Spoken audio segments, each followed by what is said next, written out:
about how I did that. So one of these is a one of these has been drilled all the way through, and the other one has been tapped with M3 screws so that they will tighten together. You see these just come straight out of here. I wanted to adjust this a little bit because I think these extrusions are a little bit off. They're not square. One's hanging off the bottom of the other a little bit, so I need to make an adjustment so that these two are square. Figure out what happened on this one.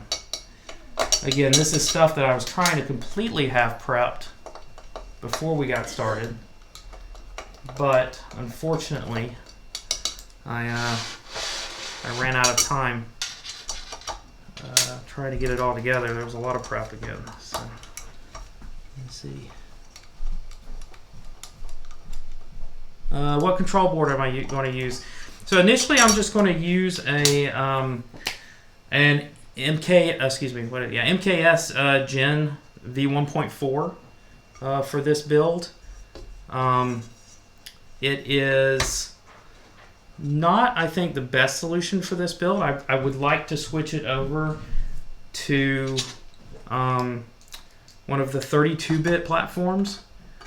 I think that that would be best for a printer this size. So hopefully I can do that in the future. But I'm very familiar with using the MKS with Fusion. The MKS with Marlin. And so it's a good place to start for me. I'm familiar with the code base, and so if I need to make changes or if I need to change the configuration, it's easy. And maybe down the road, I will change it for something more powerful. So again, I've got these two 2040 extrusions. Again, they're really inexpensive from ZYLtech, however you pronounce that one. And so this was an easy solution if you've got the hardware to put them together, because it is quite a bit of work to get these cut down to size and then to get the extrusions lined up, drilled, and tapped correctly.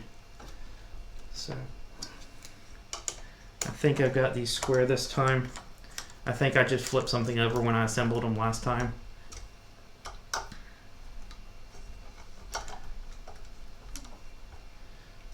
Alright, there we go.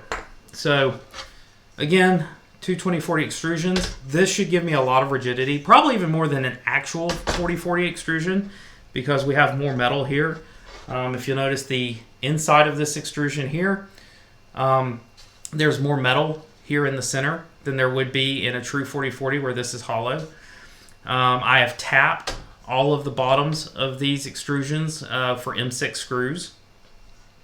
And that's what's going to attach to these brackets that I have.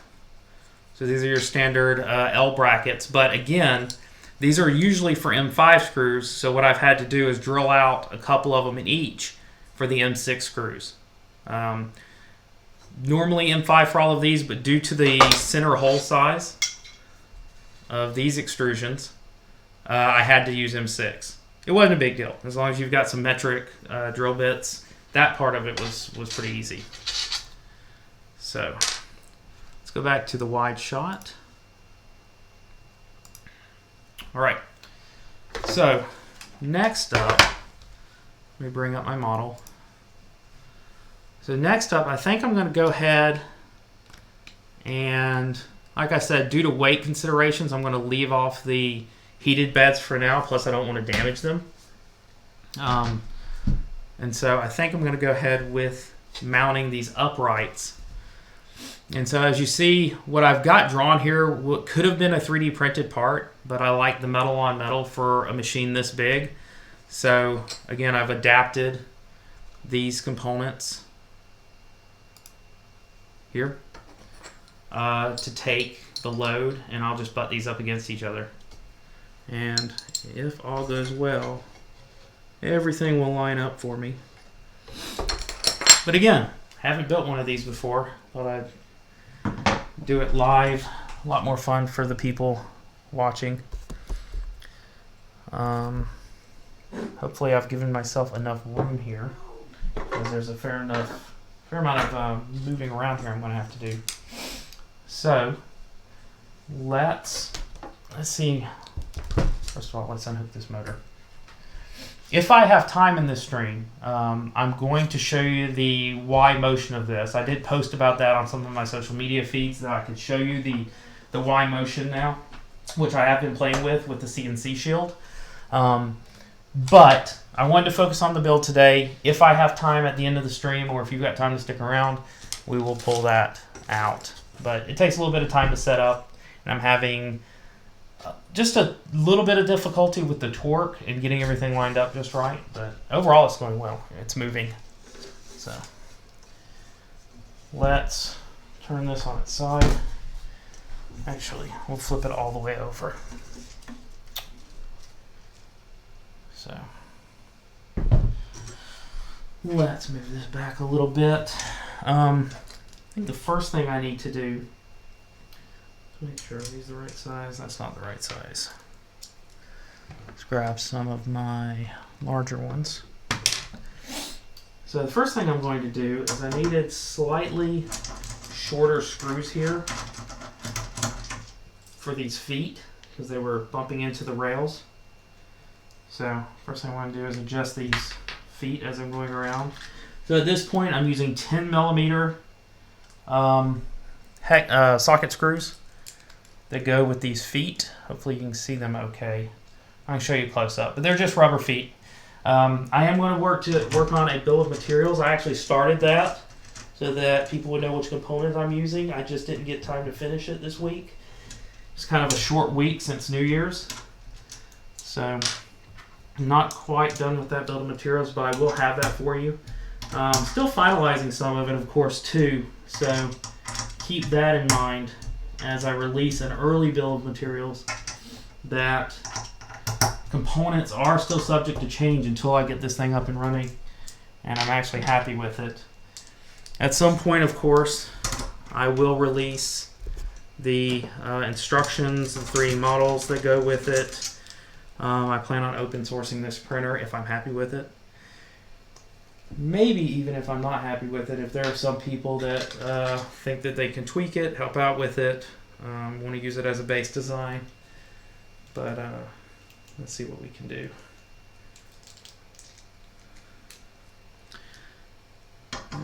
We got about 8 people in the stream today. Thanks everyone that's watching. Please join me for the chat. Drop in, say hi, let us know that you're here. I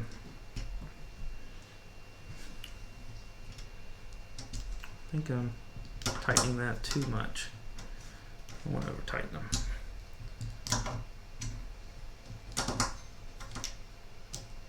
Okay.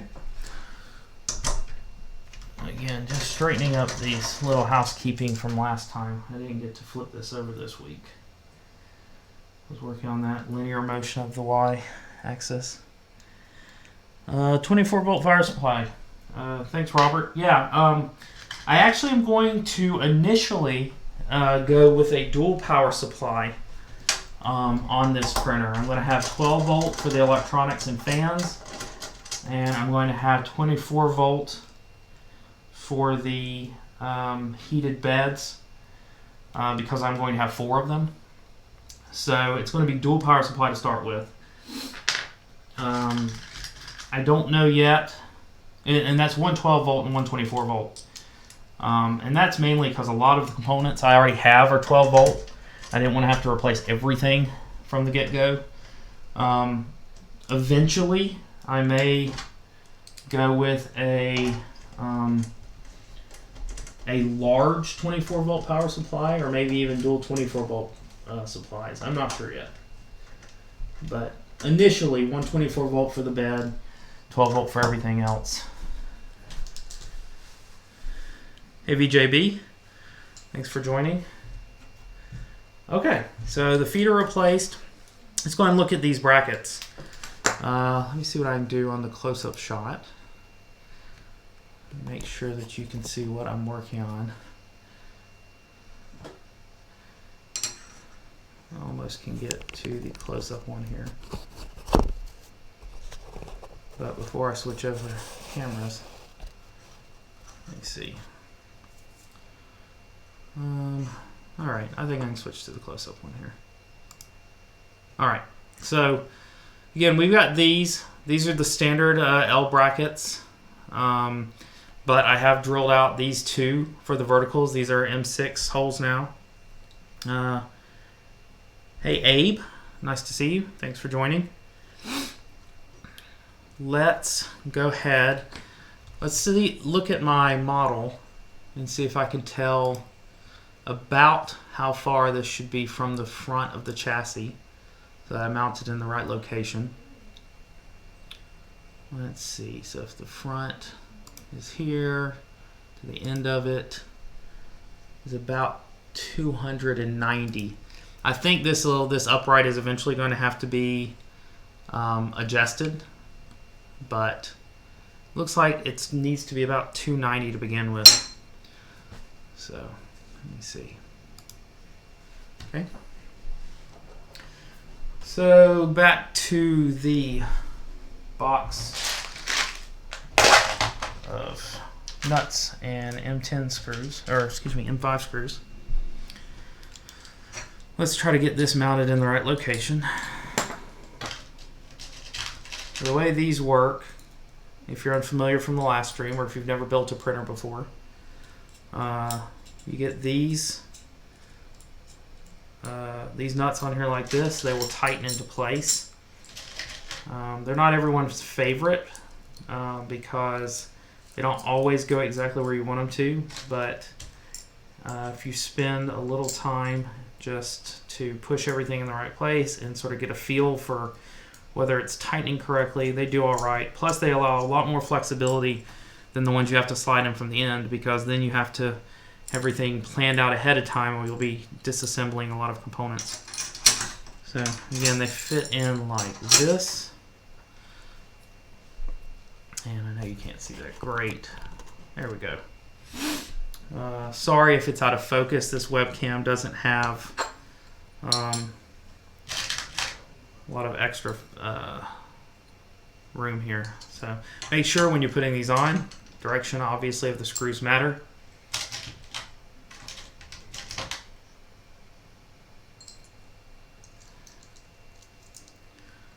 Again, during these downtimes, if you have any questions about this printer, about anything else I'm working on, I will fill a little bit of the dead air with projects. Currently, my next video, as long as everything continues to go together correctly, I'm working on a video about working with cantilevered beds like the Ender 5, and whether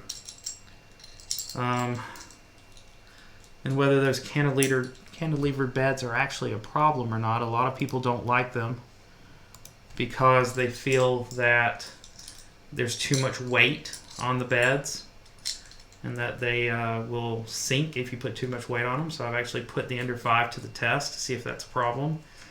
I've printed a 0.5 kilogram model and then done some deflection testing.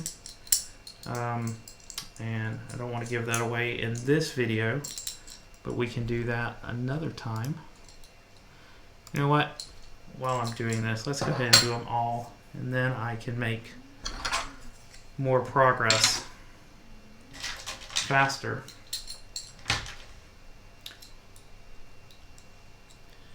And thanks for people joining us. Got a slightly smaller group than was here on New Year's Day. That's not surprising. I think most people are busier during, weeks and stuff. New Year's Day was a nice holiday for this. So if you're not already doing so, please follow me. I've got pages on Facebook and Twitter, Instagram. Try to probably post more photos to Instagram than anywhere else, for obvious reasons. I know what the platform's for. I've also got more followers on Instagram than I do on Twitter right now. If you haven't already subscribed to this channel, please do so. I've grown fairly rapidly on this channel. I've been active for probably a little over a month now, almost up to 200 subscribers. So, let's see. Hey, Todd, good to see you. Todd was here last stream. Appreciate you coming by. And yeah, Abe, I really like the rail core. In fact, I am using linear rails on the x-axis of this printer as well. I am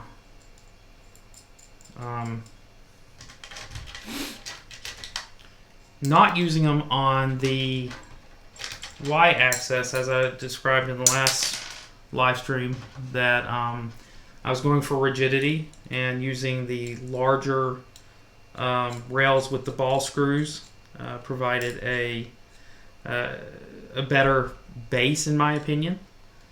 But I guess we'll find out as I get this going. So here we go. Let's switch back to the close. So the 1000 by 1000 by 1000 sounds great. I assume though that's a fairly pricey build, particularly with the rail core design. I know how much those cost. So again, we did the, let's see here. Again, this is 290 is what my model is showing. I don't know if that's 100% accurate, but let's see. Well, it's what we're going to start with. So 290 is about where I am, actually. Move up a little bit. Okay.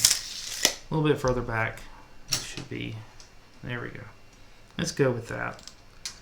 I'll tighten one of these down. And I will find that screw here in a minute. I'll just use my hand to tighten this down for the moment. Where did that go as I was working? There we go. So let's see if that's about 290. Yep, spot on. Sometimes these things work out. What kind of speed will I get the ball screw? I don't know yet. This is my first time working with a ball screw. In fact, that was one of the reasons I went with my own design, was I didn't see any commercial printers that actually were using ball screws, particularly not of this size. I was playing with it, and I don't have solid numbers, but I could get it moving, and that was just with the standard NEMA 17. I think that if I move up to like a NEMA 23, I think is the next size. Correct me if I'm wrong. But I think if I move to a NEMA 23, I'll be able to even go faster because of the extra torque. But I'm not counting the NEMA 17 out yet. Not until I get a chance to actually run it loaded and everything. But, I mean, that's a separate mount on this printer. I did the mount separately. So if the, if the NEMA 17 won't do it, I'll just upgrade to a NEMA 23 and it should fit. There may be some minor modifications I have to do. So, watch out that this also needs to be 290. It's a good reason. One of the reasons why I'm measuring, because I need these sides to line up with one another. Otherwise, it wouldn't be square, so that's 290. I will double check it after I get the first one of these tightened down. Make sure everything is still. That's 290 on the dot. Checking the other one again. Checking the other one again. It actually needs to move just a little bit. Again, if the left and the right don't match up here, then it's going to be a crooked axis, which would not be good for the prints. Alright, that's 290 now.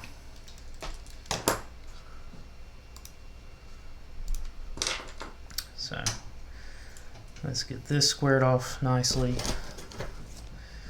I got my handy dandy ruler here, which doubles as a nice straight edge for these. This one going again. I don't see any reason that the MKS won't be able to handle it. I mean, I may be speed limited. I realize it may not be able to go full tilt, but there's going to have to be a lot of upgrades before it can go full tilt. It'll need a volcano, and it'll need a better extruder. I mean, I'd probably have to go with a Titan extruder or something like that to be able to push enough filament. But again, we'll see.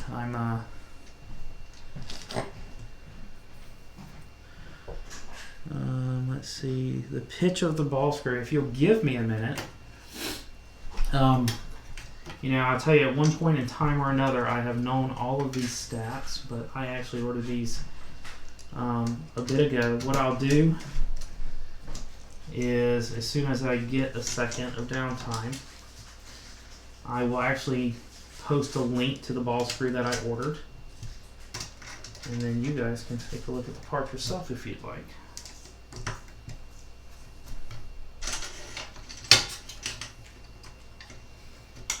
But let me get all this mounted first.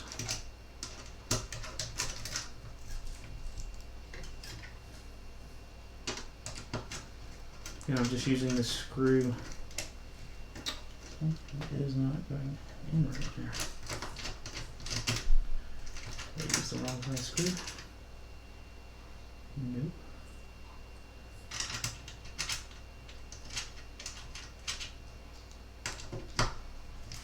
Something is off there. That's very strange. You know what? I bet I know what I did. I probably put on that nut backwards. Not hard to correct though. My guess though. Let's see. More difficult to correct. Simply, well, that's actually in the right place. Yeah, nothing wrong with that. Try one more time. Do not know what's going on. Like I said, you may just have the wrong size screw. Looks like it. May have grabbed. Yep, that was all. Wrong size M5. Alright. So all of these are in place. I actually did want to, give me 1 second. Looking for parts.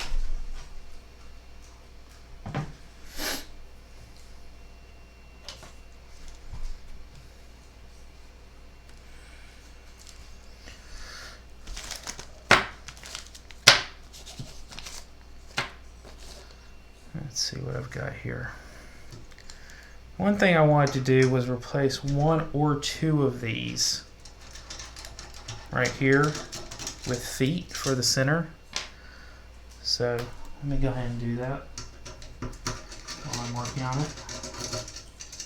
Pull out these screws and actually go with these.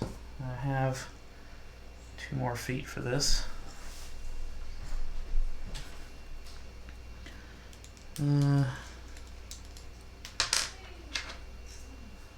Okay, so thanks Abe for that. What size, is this the new 1000 you're building, or is this a printer that you already have in service using a ball screw?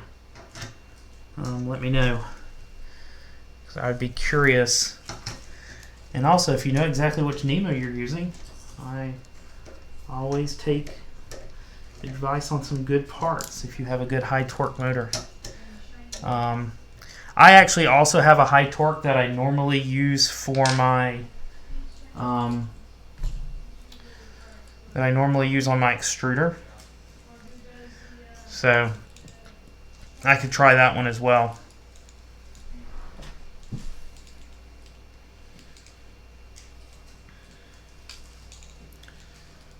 like I said, when I get a minute, I'll be happy to just send you a link to that ball screw that I'm using. It's a 16 millimeter ball screw, I believe. It's the standard, if there is such a thing. It's the standard size ball screw for the 16 millimeter. I was looking for one with a slightly smaller pitch. I think I'm glad I didn't get it. But let me see here.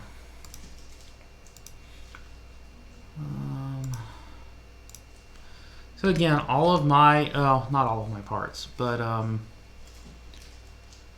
a lot of the mechanical parts, such as the extrusions and the linear motion for the y-axis, came from ZYLtech. I'm going to keep saying their name differently because I'm not 100% sure which one they go by. Let's see if I can find it.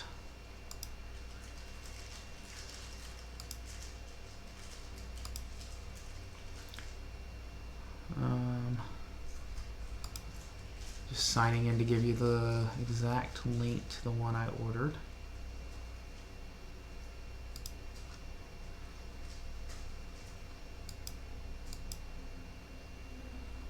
There it is. Oh, did I get the ball screw in that one? Let's try the next one. There it is. So it's a 1605 ball screw. I think that 5 is the 5 millimeter pitch. And it's a 1605 anti-backlash ball screw.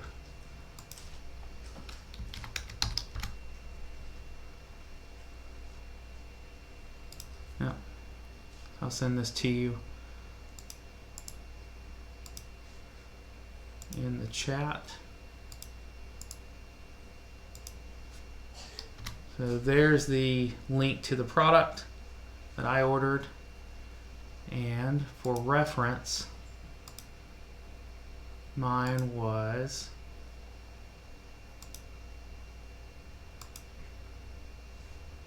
$700 millimeters. So there you go.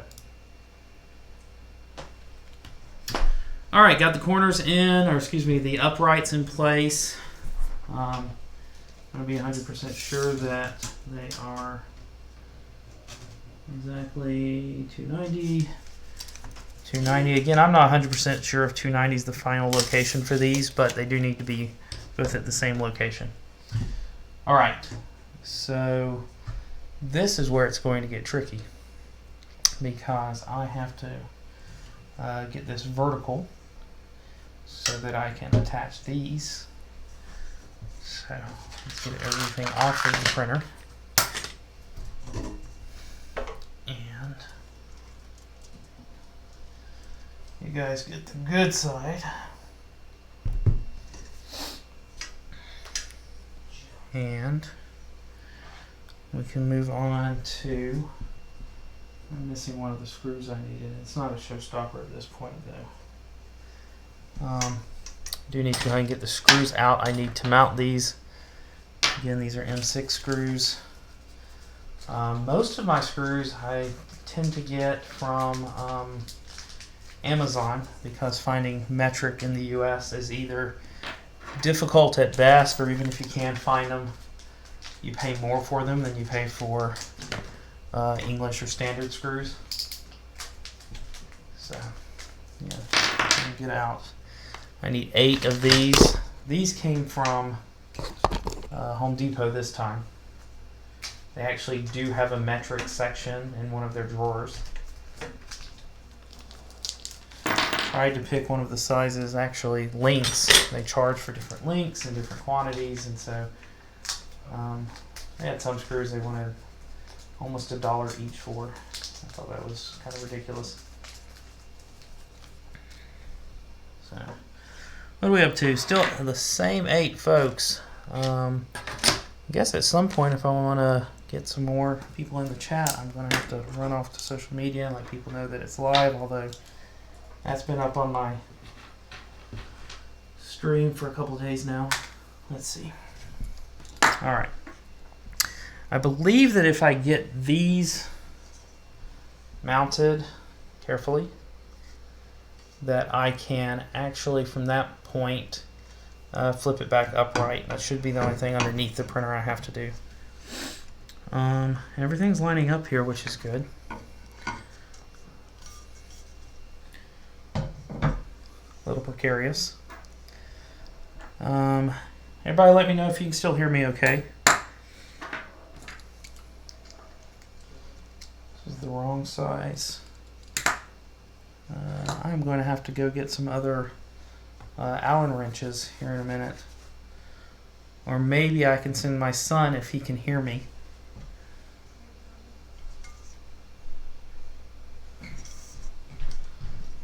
Hey, can you go in my, I think it's either the top drawer or the second drawer of my tool cabinet and get me both of those Allen wrench sets? Okay. The ones that fold up? Okay. So, it's my son, Logan, helping me out with some tools that I'm missing. Let's see, how do I want to mount this? I think for rigidity, I'm going to mount it this way, if you can see it in the end there.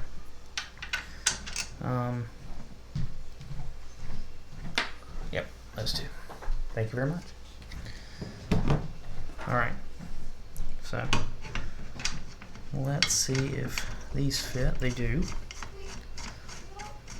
I would show you from my end. I don't know if it would be too interesting. Probably more entertaining from your end. Hey Pygar, nice to see you.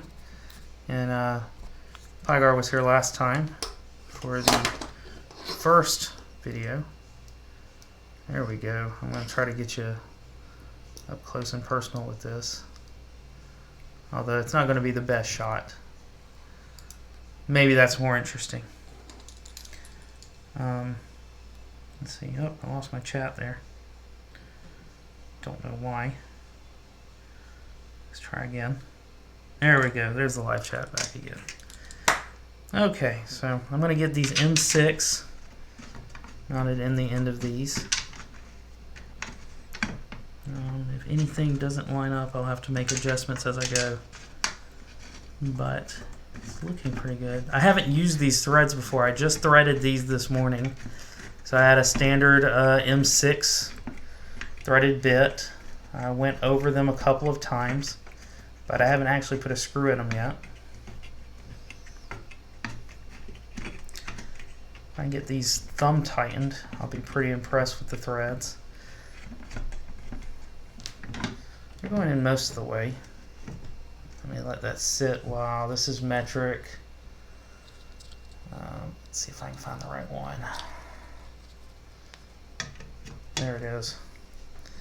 Hopefully this will tighten up now. There we go. Never know when you'll need these tools.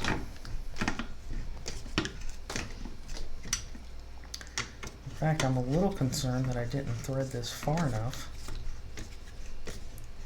If I didn't, then I'm going to have to go and grab my thread kit again, because these uprights are going to be no good to me if they're not threaded far enough.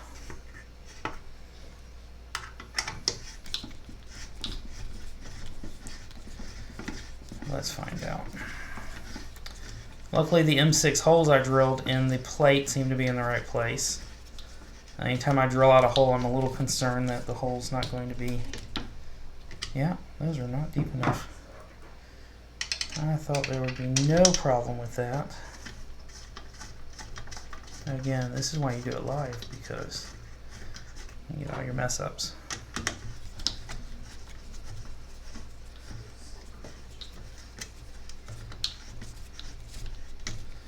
Okay, so yeah, these aren't deep enough. All right. What I'm probably going to have to do then is take a short intermission while I go get my tap kit and put another 5mm or so of tap on these. Otherwise, it's not going to work out. Let's move everything out of the way. Push back over to the wide shot.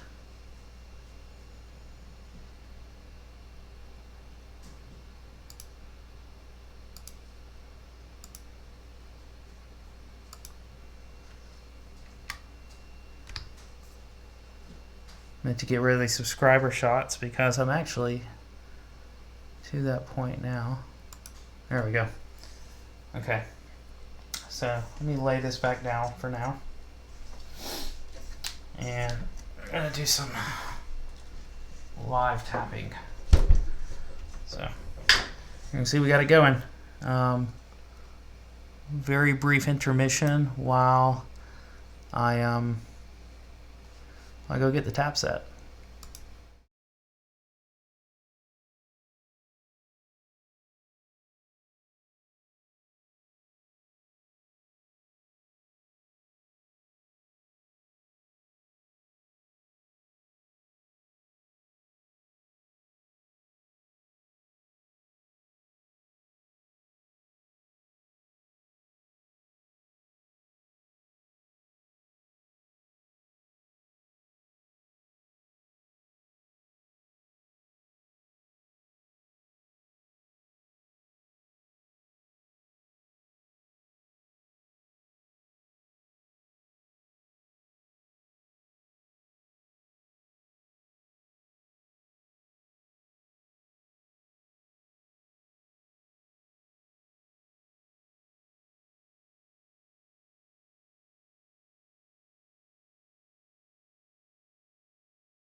All right, so I'm back.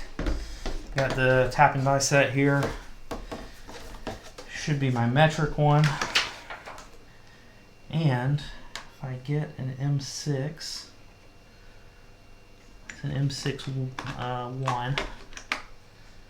Has an M6 75, so that's on it. Hopefully there's an M6 one in here. I think these are M6 ones. Let me make sure. Yeah, M6 by 1.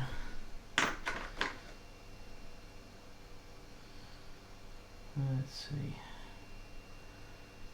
M6 by 1. So that's the one we need.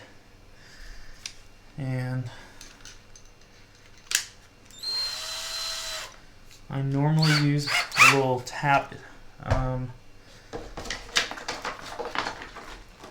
Let's see.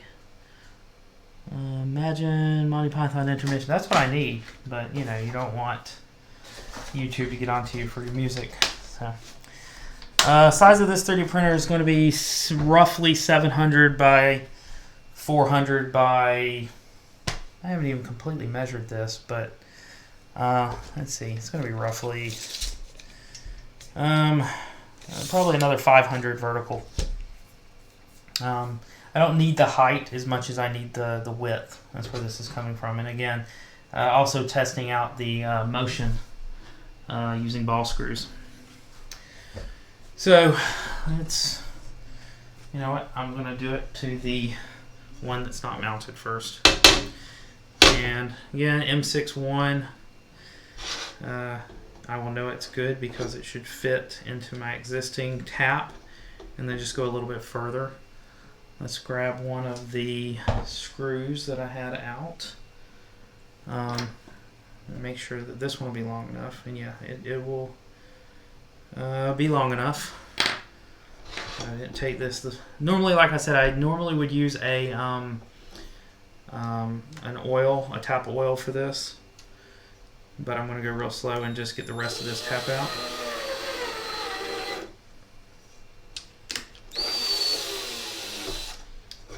not going in. Not going in quite as well as I was hoping it would. Hold on. Do not want to screw this up.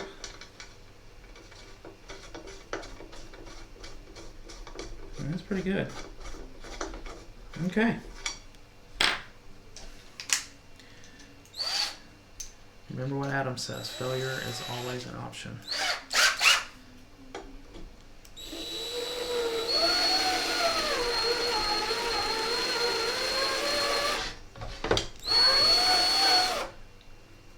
Nothing like live drilling down there. Okay, as far as that tap goes, so now that one's been put all the way in, let's pull it out and see if this screw will fit this time before I even attempt it. Let's see. Yeah, I have to say this tap's working a little bit better than the last one. This is a... Yep, okay. That'll give me all the distance I need.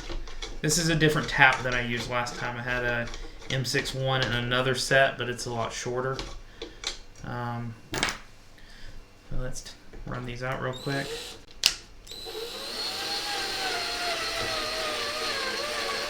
I don't want to go too fast because I'm not using the oil. I didn't really want it on my dining room table.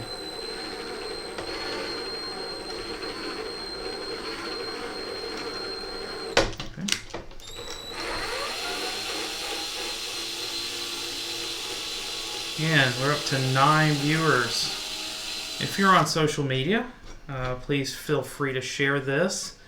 If you haven't already, please subscribe to my YouTube channel and find me elsewhere on social media.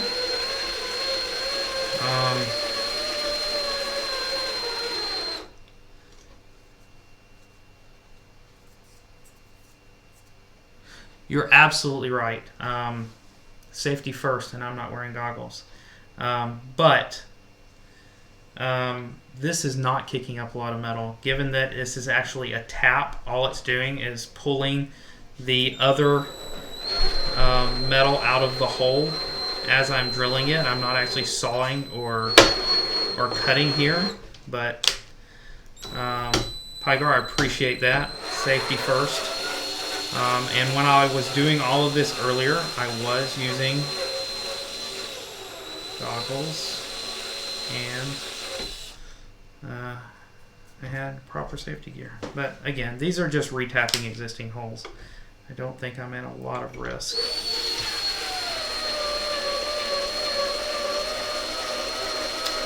But yes, if you're doing any kind of work like this, please follow the safety precautions. Technically, I guess I should be wearing gloves as well when dealing with metal work. Not to get these little pieces of metal embedded in my... Oh, look! I can always count on my son to make sure that I'm being safe. And the goggles are here. Thank you, Logan. No problem. All right. There we go. So, Pygar, you asked for it, and it has been delivered. So let's go ahead, and now we'll get this one off of here.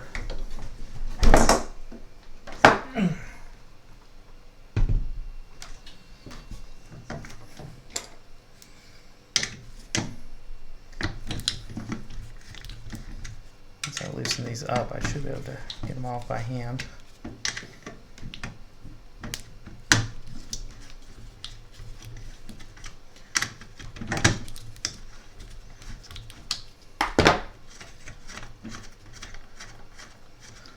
Yeah, these are my Google goggles.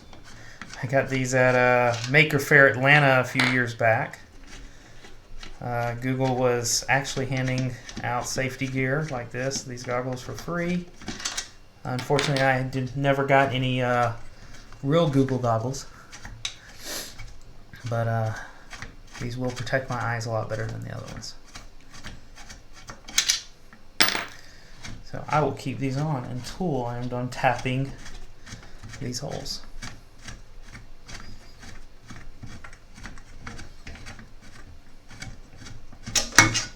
we go.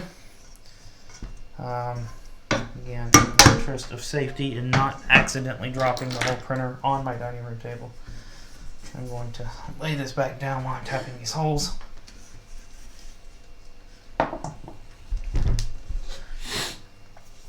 So, hey, we're up to 10. Thanks everyone who's joining. Again, this is Kersey Fabrications, and today I am fabricating a 3D printer.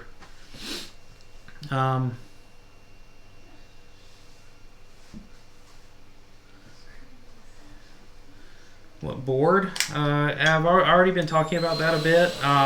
Initially, I'm just going to be using an MKS Gen board, MKS Gen V1.4. I've used it before on other printers. It always does a very nice job. It may not be powerful enough for all the stuff I want to do with this printer, but it's what I'm going to start with. And if it won't go fast enough, or if it doesn't have the features I need, then I will be happy to upgrade to something else, to one of the 32-bit boards. But they are, I don't have one of those on me right now. I don't have one in my possession to upgrade to.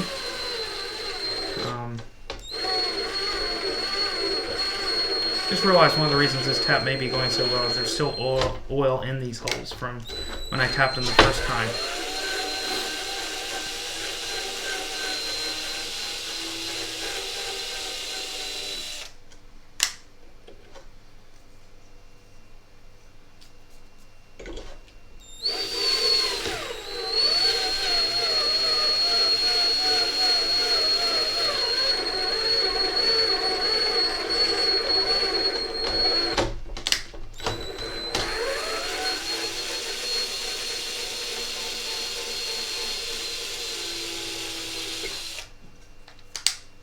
Alright, one more and we are tapped out.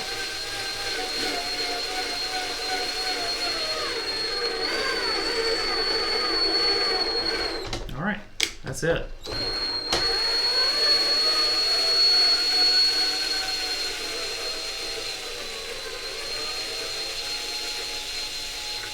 Okay.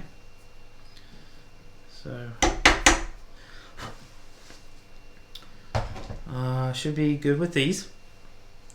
You know, Abe, that's exactly what I'm thinking about going with, is a duet. In fact, I've already been on the message boards because I was asking about, this board's going to have, or excuse me, this printer is going to actually have a, it's going to have quad heat beds so that I can zone them and so that I get good even heating. And so that I can actually, if I need to, I can actually go to where each bed would be independently leveled. I don't plan on doing that initially, but I could. I do want to go with the duet, but it was a cost issue from the get-go, and I already have the other boards in stock. So if any of you would like to send me a duet, or if you know someone that has one just sitting around, I would be happy to take a duet. And do some testing on it, because I have never tried one myself. They're they're pretty expensive boards, so I do want to go with a duet. Okay, let me know how it goes. Please send me a message if you use one. Again, like I said, I was on the duet board. The main guy over there, excuse me for forgetting his name, but he was telling me that he actually has already added support for multiple beds. I was actually on the Marlin firmware. I was probably going to have to add that support myself because they have no support for the multiple heat beds last time I checked. I've been on the message boards a couple of times. Alright, all of these are going in good this time.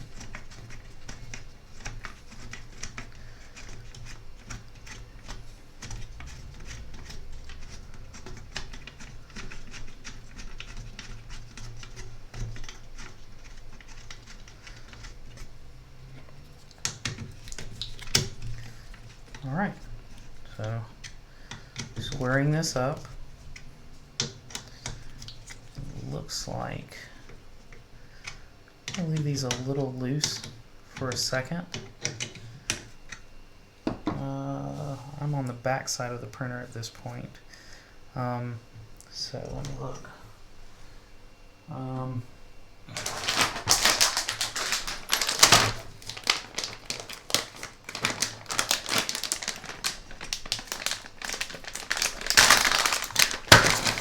I'm going to take one of these L brackets and actually use this to square up this vertical a bit.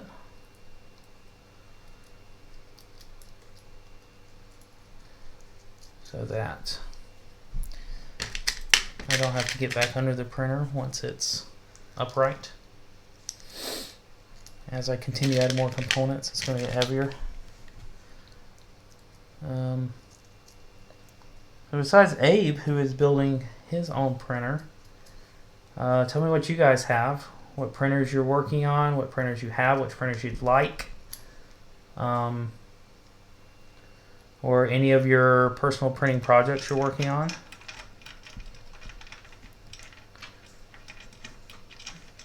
Feel free to share what your current hobbies are. Let's see. Get a feel for what everybody's got in their shops.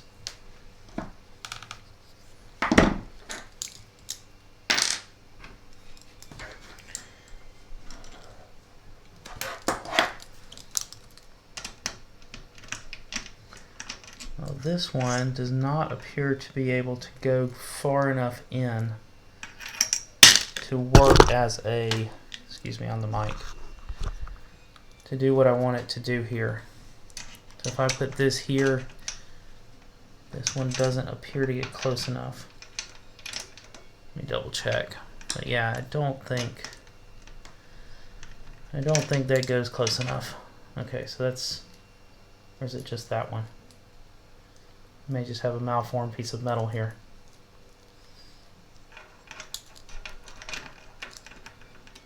Let's see.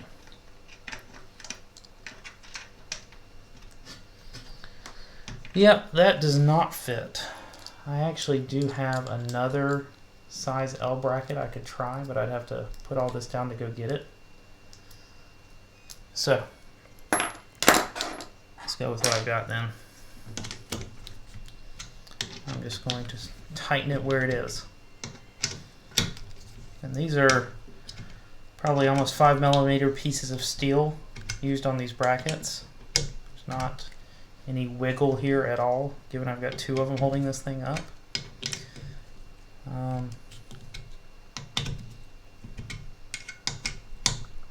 Yeah, these threads are working really well on this. All right, let's go with the other bracket. Hopefully everybody can see what's going on. Let's grab the threaded end, because it works a lot better.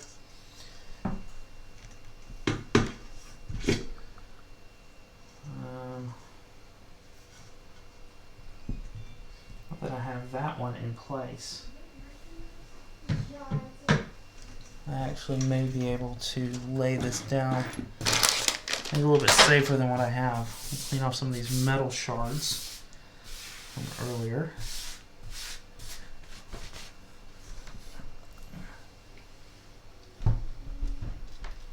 Let's grab something that will keep my table from being damaged.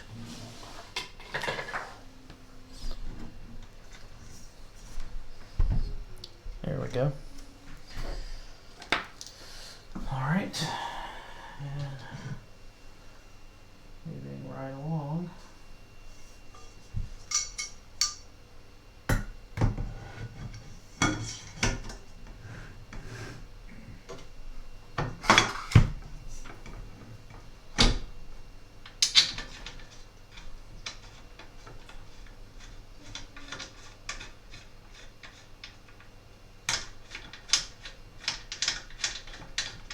Yeah.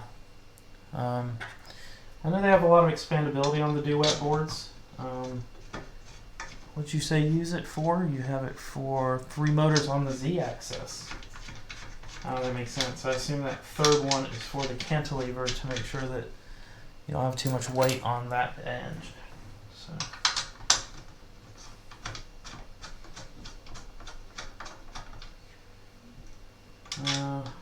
So if you're just joining me and we're not here last time, I've calling this printer the Cosplay 600. It's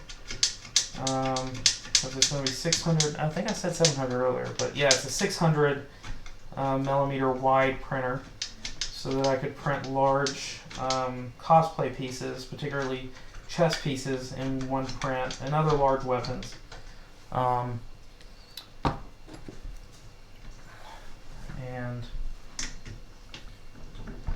that was the goal here.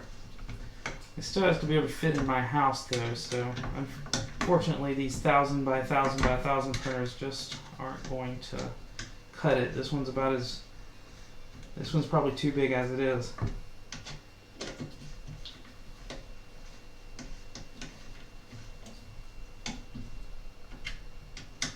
But again, all the threads are good now after I retap these. They're holding real tight. Let's go vertical.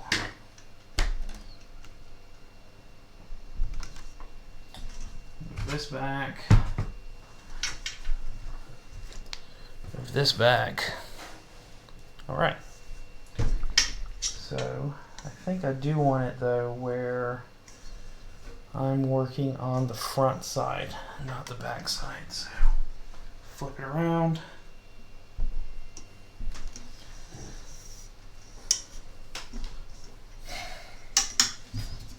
There we go.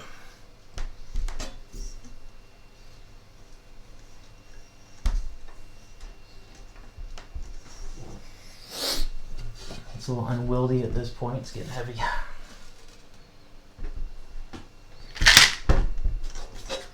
All right, so a little flex in this direction at this point, but not too worried about that.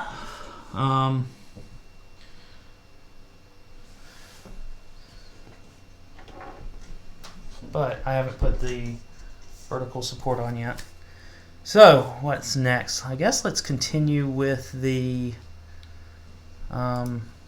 mechanical portion before I start touching any of the motors or anything. So looking at the top part, you can see I have the L brackets on the back side. We're actually going to lay the next bracket, which I have off over there. We're actually going to lay it off. We're going to lay it on the top, and there will be L brackets on the back side. And then I've got some custom 3D printed parts for the front. So I'm going to take a short, probably 5-10 minute intermission here. Give me something to drink since I've been talking, and get my components ready for the next portion of the build. Now's a good time to go get yourself a beverage, and I will be back in just a moment.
All right, and I'm back. Let's see, how's this doing? Okay, so again, we're moving up to the top of this printer for this part. Got about an hour to go. I'm going to pull off the protective coating on this bracket.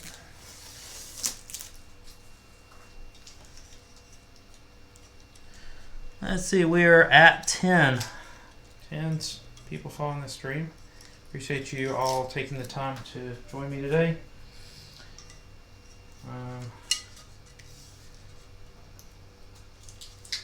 Again, if you're new to my channel, please take a minute to hit the subscribe button. Please like this stream. That'll help other people find it. Also help it get noticed after it's published as a static video after the stream. So if you haven't taken the time, please hit the like button. And so this piece is going to go between these brackets at the top to stabilize the Z-axis. We have the L brackets. They're going to be on the back side. This is the side facing you. Let's see. Hey, 3D Print Viking. Good to see you again. Appreciate you joining me for this stream as well. And it's going pretty good. No major hiccups yet. We've got the verticals mounted. There was a little bit of work to be done on the threads. That took a little bit of time out of the stream, unfortunately, but I guess that's the point of doing this live, is to see what happens. Ender 5. Loving the Ender 5. I've had to do... There's actually been no upgrades done to mine yet. I do have a metal extruder I plan on putting on it. I've got a new hardened aluminum tip for it instead of the brass one. I'll be sharing all that later. And I know I have might be doing something with the bed, but I still actually haven't seen a need for any changes to the bed. I'll probably put glass on it at some point. I'm having various levels of success with the magnetic bed it comes with. But the quality is great. The print quality, you know, it's still one of those things where you still need to print slow most of the time, because you still get better quality when you print slow than when you try to rush it. If you're wondering what I'm doing here, I'm actually running a little bit low on the nuts for these extrusions. So if you saw in my last stream, I think I talked a little bit about the printer that this came from. I was actually working on an AP8, if you've seen that video on my channel.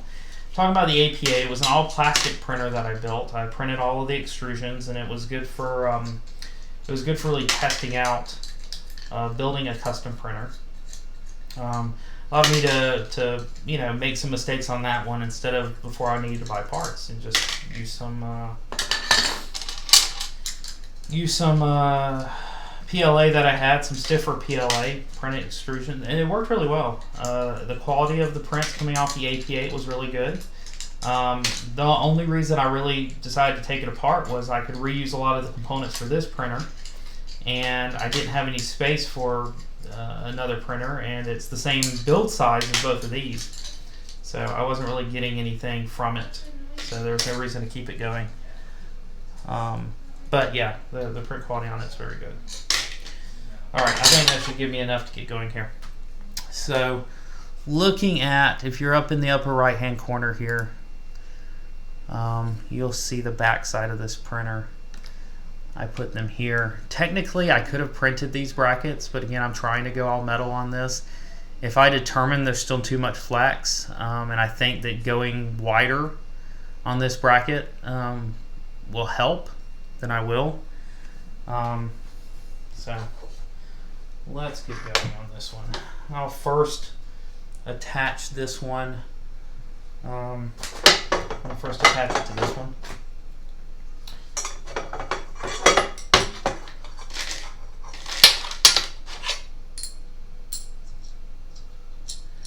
once I get all of these attached to this bracket, then I will mount it to the top. We'll do the back side first, and then I'll go with the 3D printed parts. May even turn the whole printer around if it gives everyone a better shot.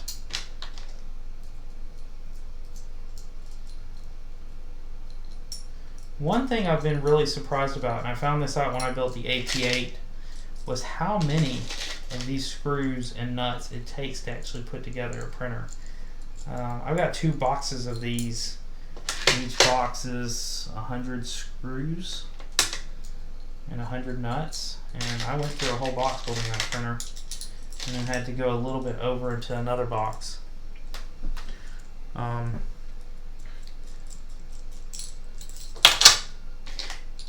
So that's what I was actually just doing, and during the intermission was also pulling apart the some of that AP8 for components. I needed some more nuts for this build.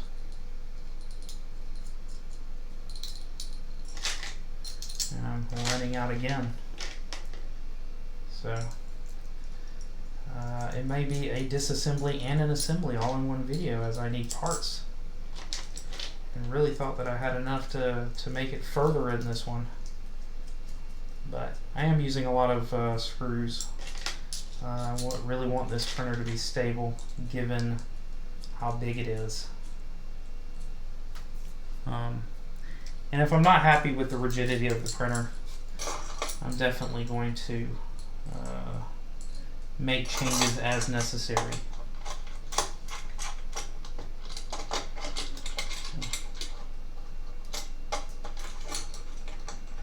Trying to leave about the 20 millimeters I need or so to attach this. Don't want to tighten it down yet though, because it's got to get put on top.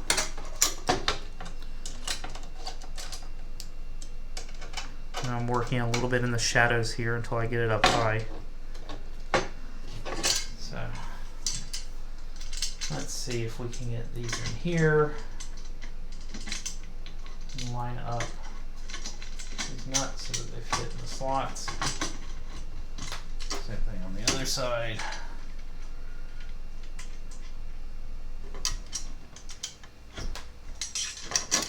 There we go. Let me tighten one of these down, and then I can come around and work from that side a little bit. Again, this isn't the way I would normally build this. This is more for the stream and to make sure that everyone can see what's going on. Let me get the screen off of here while I work. There we go. So hopefully you can still hear me even though I'm moving around the printer here. Like last time, let me grab my straight edge.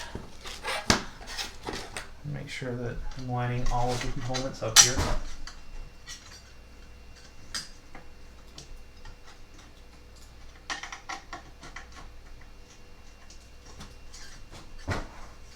Probably go and loosen these up now that it's in place.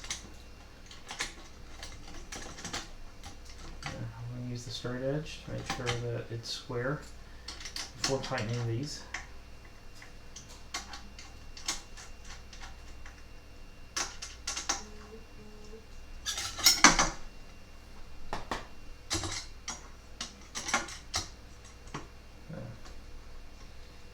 It's pretty square.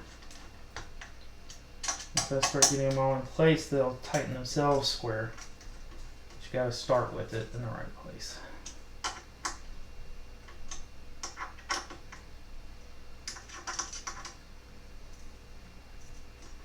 Don't think that one went the way. There we go. Yeah, when dealing with these, nuts, you have to really pay attention to them. Otherwise, they won't screw into place like you expect them to, and they won't be doing their job. I want to check on that one later and make sure, but I'll need a light.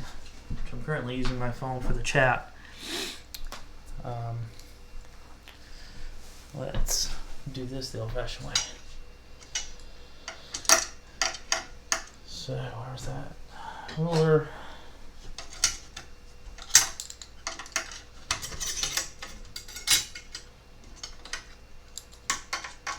Loosen these up.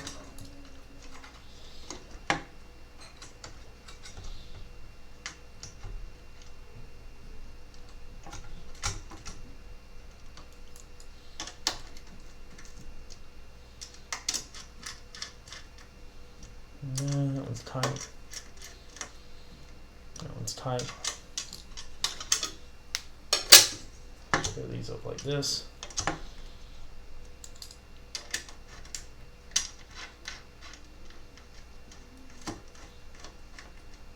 There we go.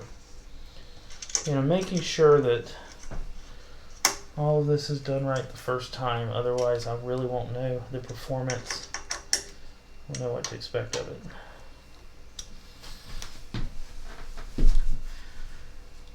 Got 11 people watching. Thanks for joining us. Please say hi in the chat. Let us know you're here. Let us know what you're working on. What are your current 3D printing projects? Whether it's a new printer you just got for Christmas, or whether you're printing a cosplay that you've been working on for years. Whatever you've been working on, I'm sure someone would like to shout out.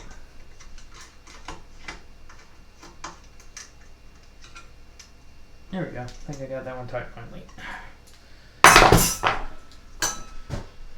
There we go. It's pretty stable. I don't have on the front part of these components. In fact, I'm going to see if I switch over to the close-up shot. You can see what I'm doing, but I don't know if I can get high enough with this shot. There we go. Let's take a look at the components that I have that I 3D printed.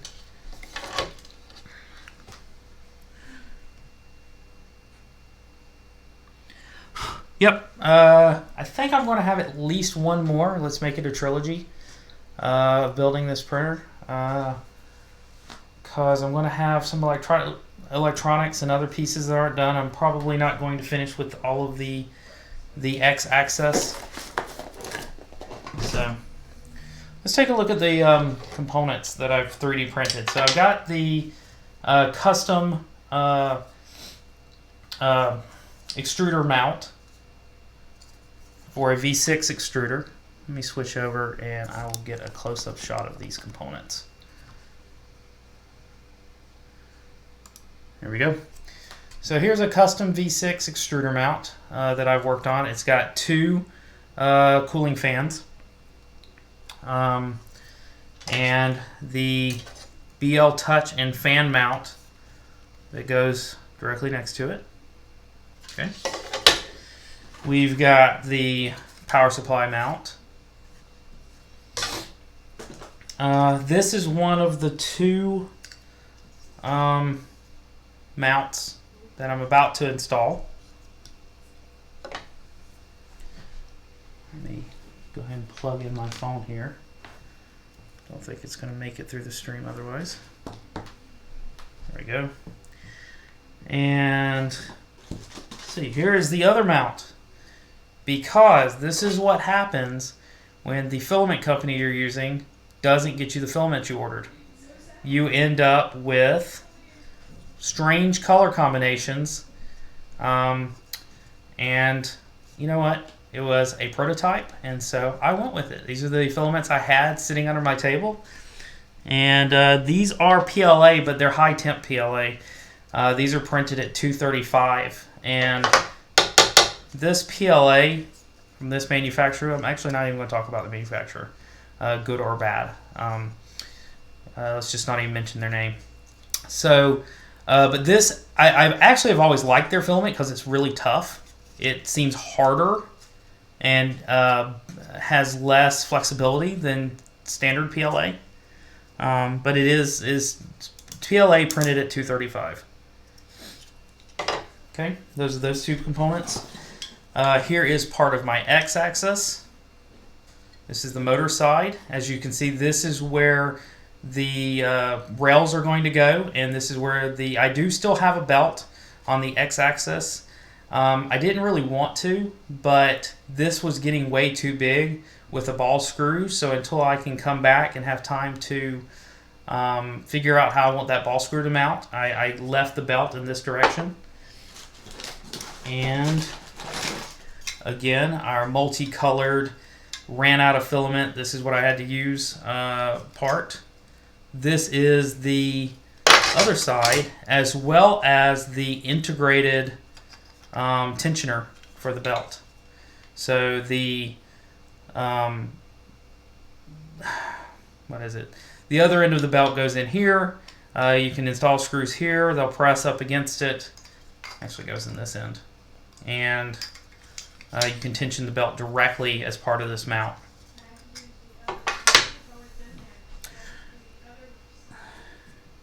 So, any questions about the components? Ask. Again, these were all 3D mounted, 3D modeled, as you can see in the original shot. You can see all of these are modeled here.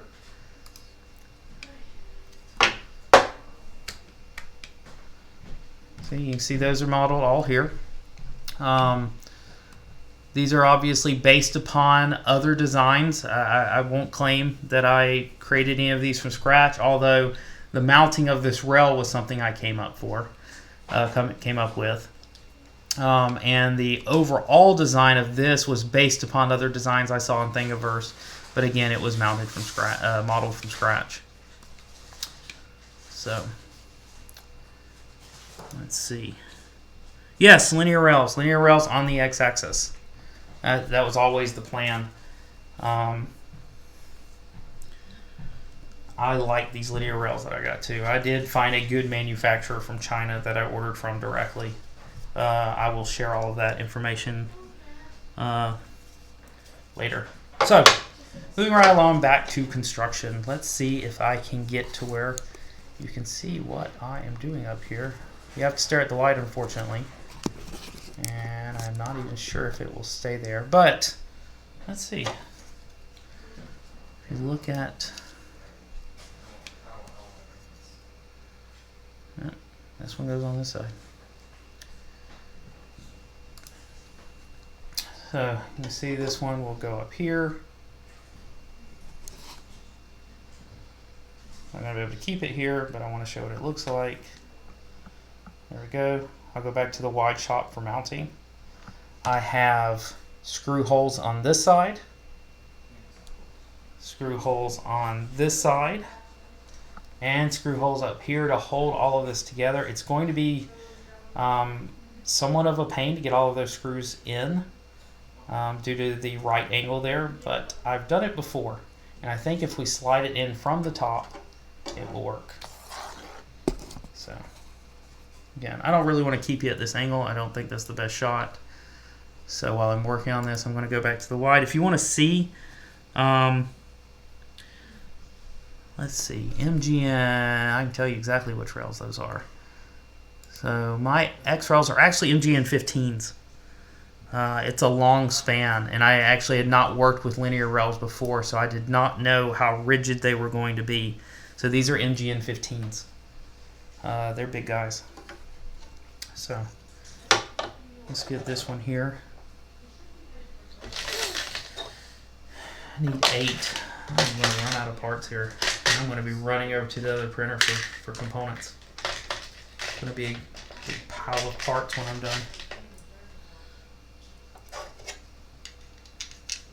Let's get all these on here and see when I run out. I may have about 8 left.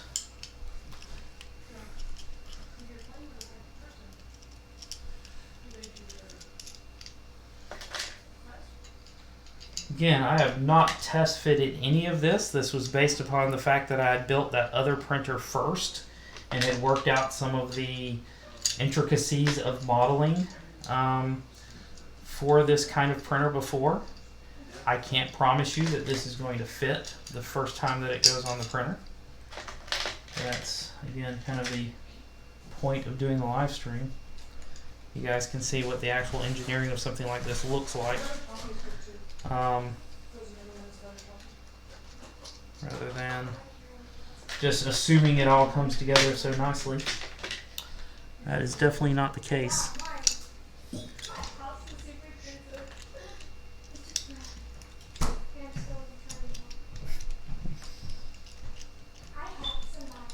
Let's see. So, let's see. And you guys can probably hear my family in the background. Working household here. I'm about to run over and grab another component or two off that other printer because I have burned through these screws on this one. So give me 1 second. How long did it take to design this printer? That's a good question. I've been working on it for quite a while. And then it's taken me also, let me grab this so you guys can hear me while I do this and I can keep talking when podcast. And it's taken me quite a while to put this one together in terms of parts. I wanted to find good places to source the parts that wouldn't be too expensive. As well as still find high quality parts. Again, I found ZYLtech, who has great components, good prices on their components as well. I've been happy with them so far for this build and for some other builds that I've been working on. But maybe what, 6 months or so, at least. And that's modeling and sourcing components and everything. Again, if you're staring at the screen and you're wondering what's happened to me, the stream's still alive. I am getting some extra components off of my prototype printer because I am running out of parts at this point. Running out of screws, that is. So, in 1 second I should have enough for the rest of this stream.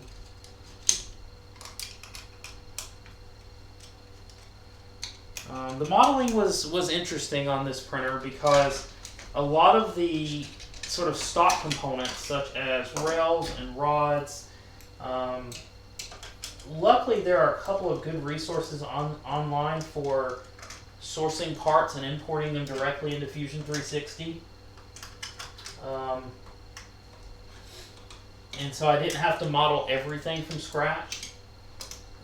Anytime I could use, you know, a source like that had already been modeled, I did.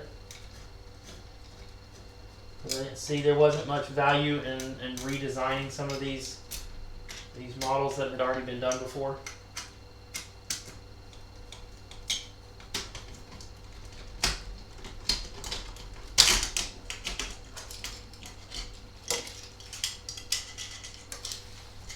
All right, so thanks for the patience.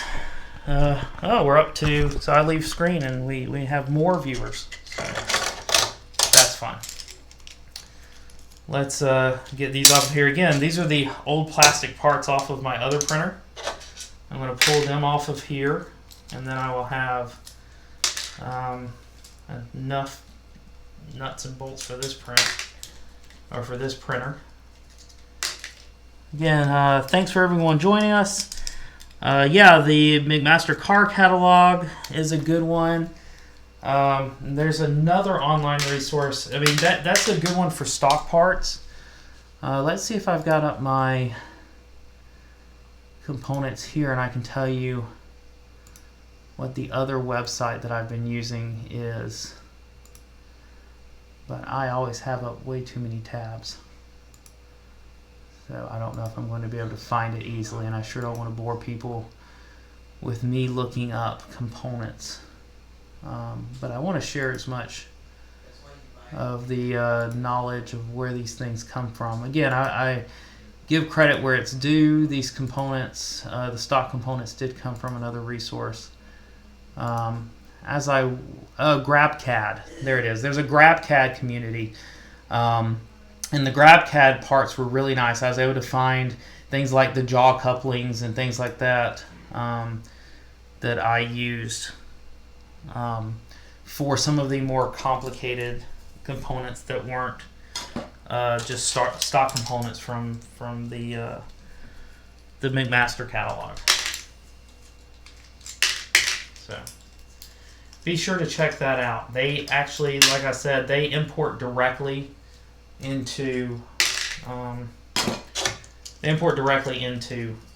Fusion 360. Different file formats. Sometimes you'll actually get a actual Fusion 360 export, which is really nice because then you get the history and everything that goes with it. Sometimes you get just I forgot some of the other common formats that they use, but all right, let's go with this. So one more screw in here and we will be ready to get this piece mounted. So if you can see this, what I did is I put in these 8 at the top. Again, this may be overkill, but I really wanted to make sure the top of the printer was rigid. If I line all, actually there's 16 here total, 8 in each side. If I line all of these up vertically, I should be able to slide this component in one piece and then tighten it together. So let's give that a shot.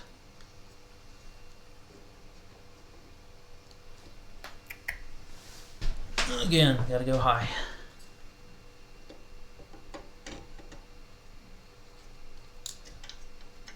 Tighten some of these up a little bit. And look at there. That fits in just perfect. So that component slides in. It is going to have a ton of rigidity. Again, using the high temp PLA, not annealed, but again, this is a lot tougher plastic than what I use for a lot of the other printing that I use for, artistic or cosplay or things like that don't have to be rigid. So the front side of this, before I tighten these down, I think I'll be able to show you what this is going to look like from the bottom. Let's go ahead and switch over to the other camera. Not the best shot here, but so you see here, these two pieces here, I'm actually going to have to slide in the nuts from the side into place here, and then I'll be able to tighten the screws down. But I wanted to show you what that looked like. The nut should be able to slide in from the side and then be able to be tightened in. It's not the easiest juncture to do, but it tightens up all of these components together. Make sure that it's square on both of these sides, and then make sure that this piece is tightened to it. So, and we've got 14 viewers right now. Apparently more towards the evening is better for these streams. I'll keep that in mind. We've got more people joining us now than when the stream first started. So let's go ahead. I want to make sure that that's as centered as possible on that top rail. And I'm going to start tightening these up. Again, we have 4 on each side to make sure that it's square.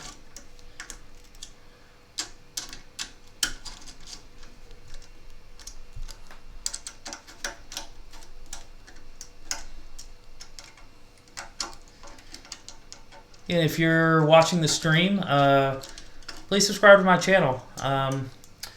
Let's see, I don't have a list of subscribers. I was almost at 200 subscribers right before this stream began.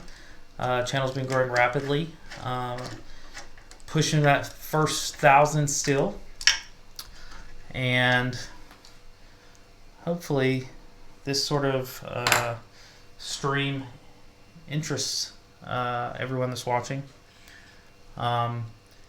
And please submit feedback. Go ahead and post post a comment. And trying to work here at the same time.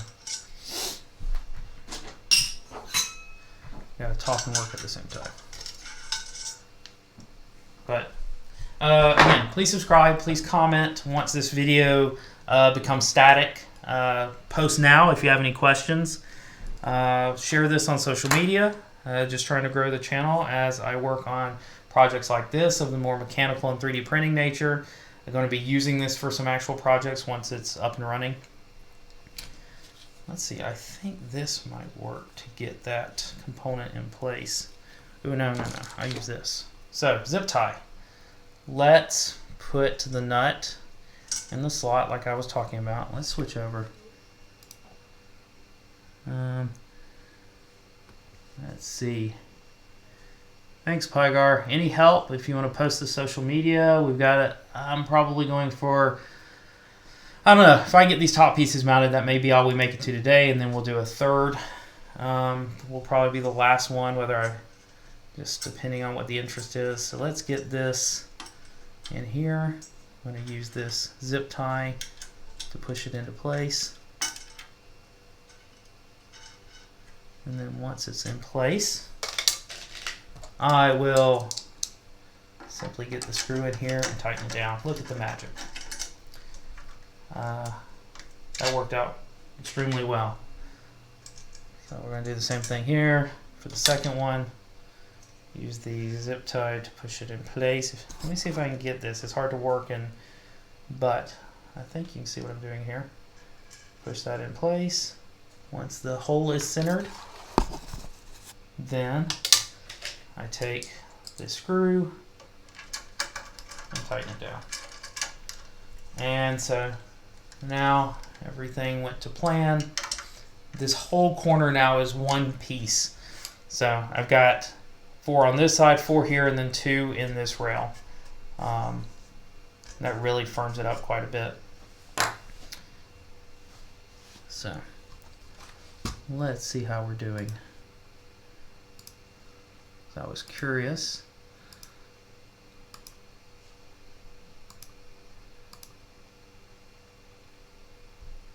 So as of right now, we are at 199 subscribers. We need one more. So if you're in the stream watching, you're enjoying this, let's get that one more subscriber before the end of the stream. Go back to the wide shot here while I put on this other one. See, I don't have my subscriber count up and running at the moment.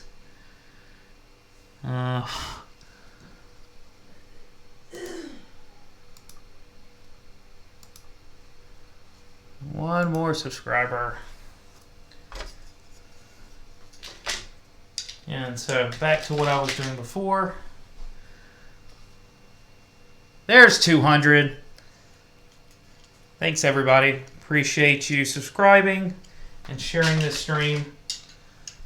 Just hit 200. Unfortunately, I didn't get any sort of notification as to who that 200 subscriber was, but I appreciate it. And I appreciate all you guys who were previous to that 200.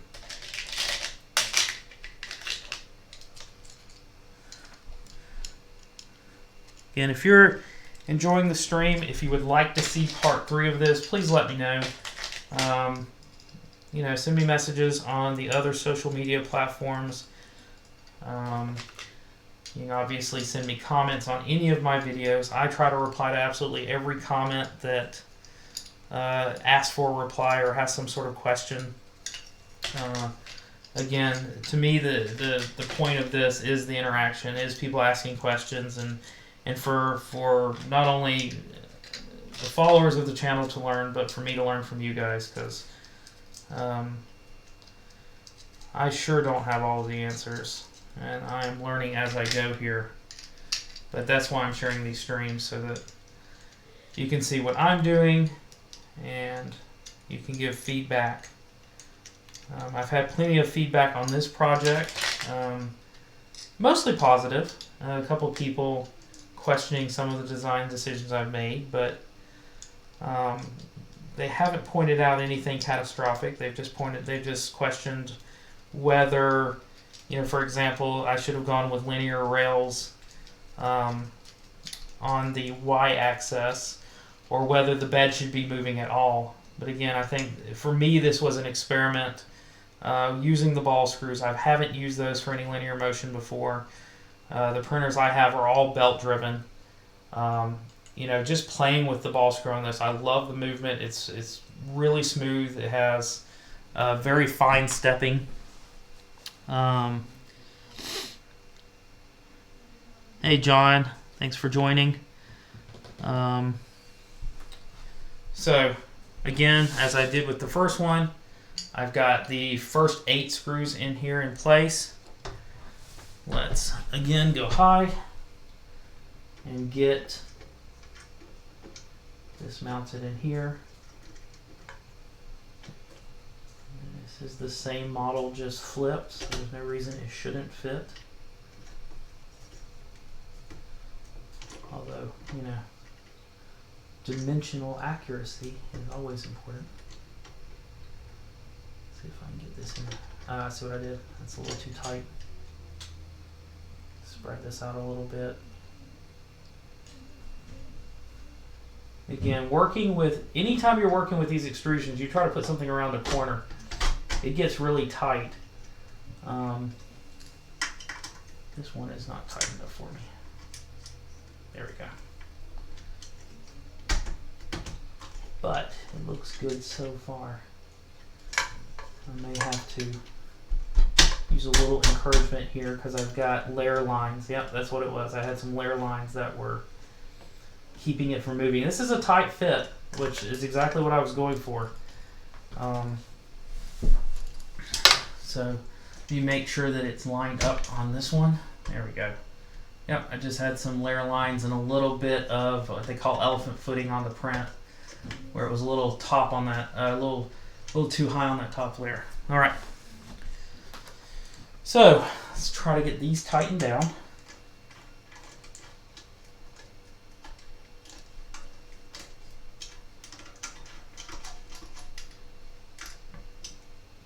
Since I was about 15 minutes late started properly, then I am going to go till about 15 minutes over.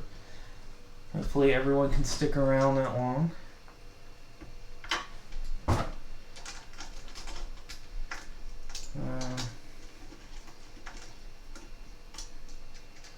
I try to be a little bit more punctual with my stream so that I don't lose people early on. But had a lot of prep work on this stream, as you can see, and I need one more nut on this one. Let's see. Thanks, Robert. I appreciate the feedback.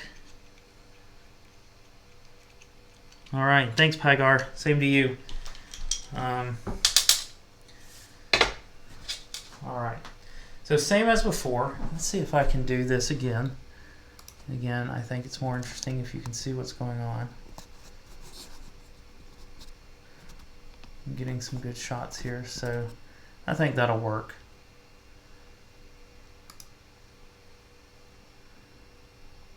Let's see.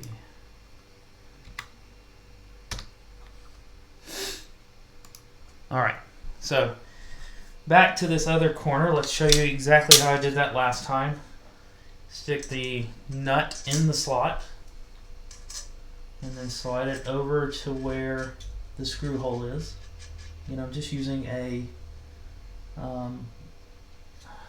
nylon tie here because it's flexible. It gets in that slot really easily. I'm going to put this in here and then I can tighten it down. Super easy. Same thing with the last one. Push that into place. And half the stuff I own is magnetized, so it doesn't work when you're trying to push steel components into place. The nylon works better. And we'll take this last screw here, push it into place.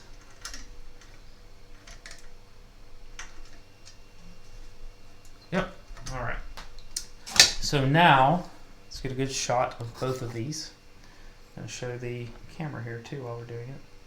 There's that one in place. There's that one in place. That's about as far as this little webcam will give me. And switching over back to the wide shot. You can see how that matches up to this shot here.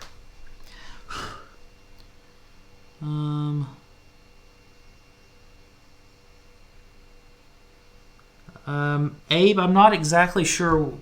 I don't think I understand your question completely. What's the difference between the name 17 0.9 angle step and 17 1.8? I mean, the difference between the steppers is how many steps that you have. The 0.9 degree step is going to have twice as many steps as the 1.8 degree step. And so that's going to give you more precision natively in your stepper. Yeah, they're both NEMA 17. 17 being the size of the motor, the physical size, as opposed to like a NEMA 23, or they keep getting bigger from there. I don't have all the sizes memorized there. So the other component here on these pieces that we can go ahead and add. So this hole here, I'm going to show you in the diagram rather than show you. There you go. So you can see here, this cutout here is for ball bearings. For the vertical lead screws. So that's what that's for. And so we'll go back to the wide shot. And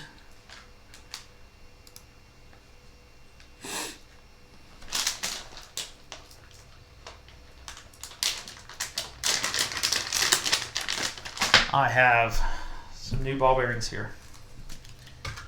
So I'm going to take 2 of these out. And these are standard, what are they called? I forgot the size of these. I can post, give me 1 second. I will make sure that I tell you what size these are correctly.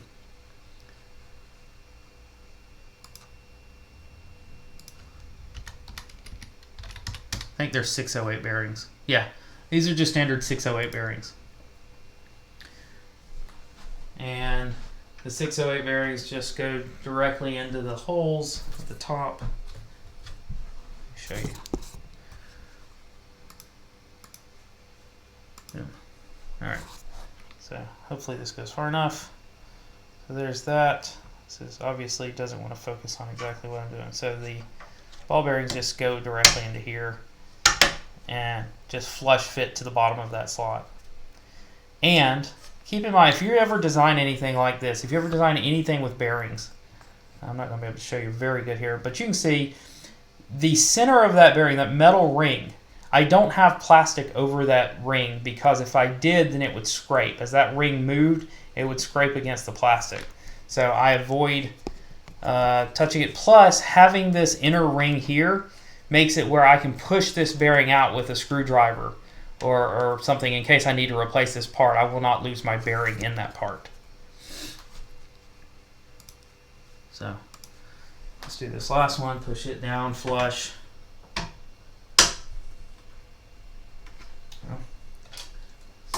Go. Well, I may have to check out that hole a little bit and see if there's something catching it. Don't look like it. It could just be the layer lines of the model. Not wanting to let it go in, but I can fix that before the next live stream. So again, today didn't get nearly as much accomplished as we got on the first one because there was just a lot more mechanical complexity, at least to the getting this all squared. There's still a little bit of flex to this, a little bit more than I think I'd want. I haven't put in all of the components still. I've got this component and this component for the motors still. I also am going to put in some more brackets to hold these up. I think some brackets in these corners here.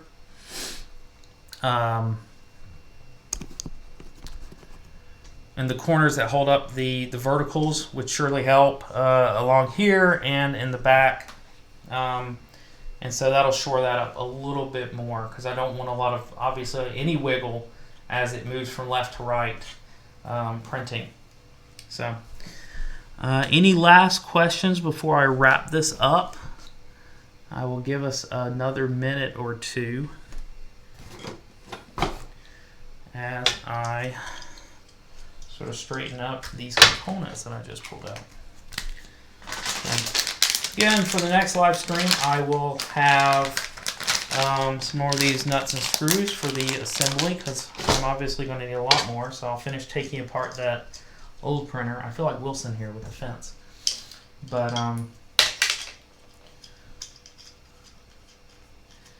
let's see. So I guess I'm going to wrap it up. No more questions in the chat. Again, thanks to the final 9 people that are still in the chat with me. Thanks for joining me for the live stream. Again, I will try to get this mostly wrapped up in part 3. And then after part 3, I'll probably just do a final test print live stream. We'll see how it goes. I'm not going to bore people with the electronics building, because there's some soldering that has to be done, hooking up components. I don't know if that's interesting to people. If it is, hey, let me know. Thanks, Robert, again, and thanks, Abe. Thanks, everyone that's been active in the chat, and thanks for all of you that have subscribed, and thanks for helping me get to 200 subscribers. I'll see you next time.